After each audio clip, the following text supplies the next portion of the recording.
So if you're in the mood for that rich, tangy sesame ginger dressing, no need to run to the store. We're making it right at home in just a few minutes. You can find all the ingredients and directions in the description. We need a large mixing bowl to start with.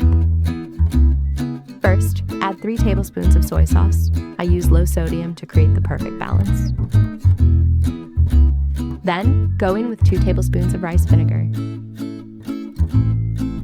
Now squeeze in 1 tablespoon of fresh lime juice to brighten everything up, followed by 1½ tablespoons of honey for a touch of sweetness. Next, pour in 1 tablespoon of toasted sesame oil, and that's where the deep, nutty flavor comes in. Then, add 2 tablespoons of neutral oil. I use canola oil here, but you can use whatever oil you like with a neutral flavor. Now, to create that signature zing, add 1½ tablespoons of freshly grated ginger along with a small clove of finely minced garlic. Next, go in with 1 teaspoon of Dijon mustard to tie the flavors together. This is totally optional, but I sprinkle in ½ teaspoon of red chili flakes to give this dressing a nice touch of heat. Now grab a small whisk and give it a good mix until everything comes together. Smooth, thick, and perfectly emulsified.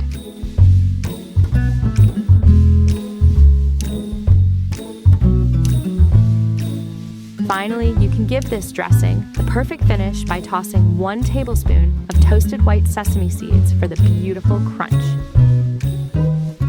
Give a final mix until the sesame seeds blend with the dressing.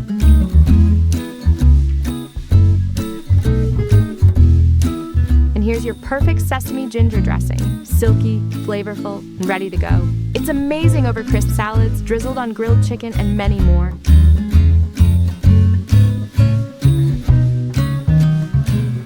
If you're not using this right away, or have any unused dressing left, just store it in a tightly sealed jar and refrigerate for up to 7 days. Be sure to give it a good shake before serving to blend everything back together.